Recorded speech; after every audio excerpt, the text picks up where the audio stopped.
Les garçons ont les yeux qui brillent pour un jeu de dupes, voir sous les jupes.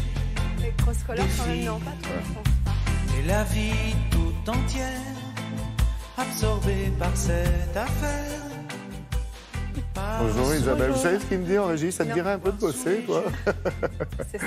Ouais, bon, j'ai une vanne. Alors, troisième et dernier épisode consacré à la Fashion Week, c'est-à-dire à la semaine de la mode. On a vu les grands créateurs, on a vu les décors, les coulisses avec vous, Isabelle.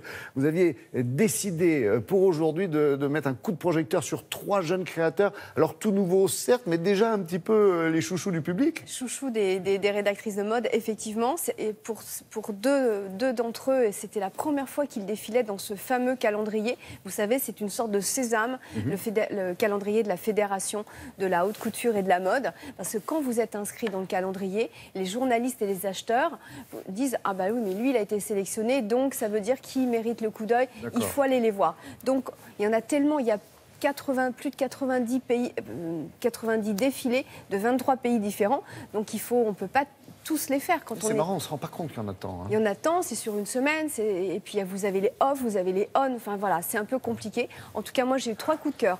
Pour Joseph Altuzarra. C'est mon chien qui m'appelle, ne vous inquiétez pas.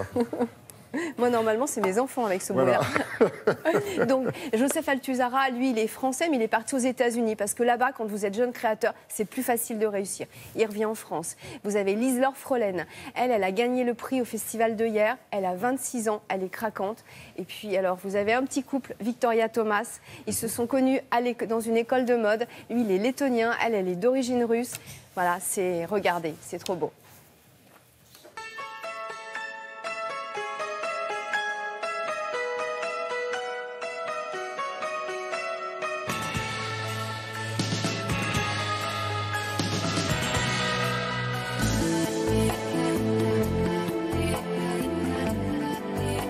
J'ai quitté Paris à 18 ans, mais j'ai toujours rêvé de revenir avec ma marque, Altuzarra.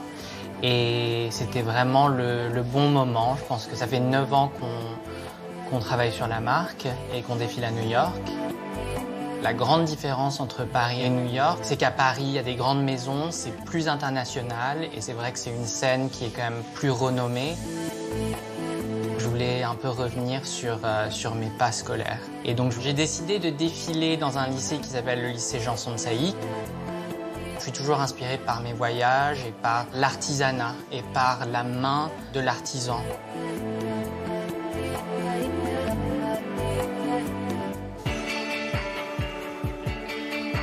Pour moi, c'est important de présenter mes collections à Paris pendant le Fashion Week parce que le niveau est très important, l'industrie est ici.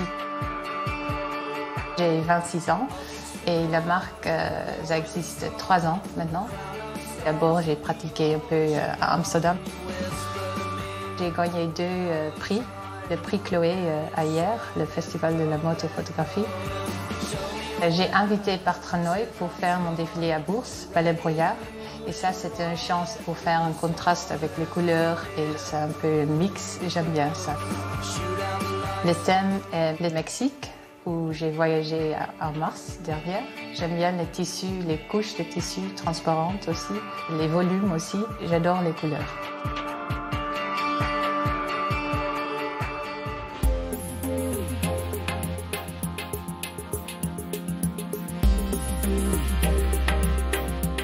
C'était une grosse pression de défiler dans le calendrier officiel de la Fashion Week et c'était notre tout premier défilé.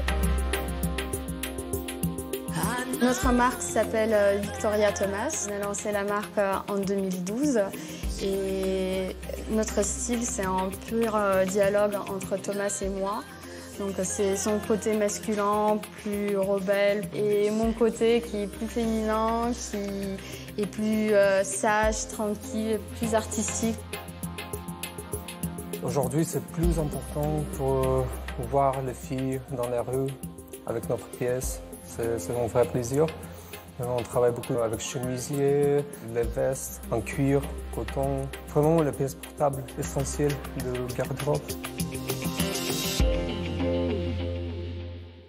C'est magnifique d'entendre ces créateurs dire « je rêve de voir mes vêtements portés », parce qu'on est loin des grandes signatures, des grands créateurs. Exactement, les années 80, on faisait des vêtements pour se faire plaisir. Aujourd'hui, c'est vrai ces jeunes créateurs, ils ont un discours, ok, ils sont créatifs, mais il faut que ce soit commercial, il faut que ce soit porté. Et nous, qu'est-ce qu'on peut espérer de mieux finalement que d'avoir des créateurs qui pensent à nous, à notre garde-robe, et on a envie de porter leurs vêtements.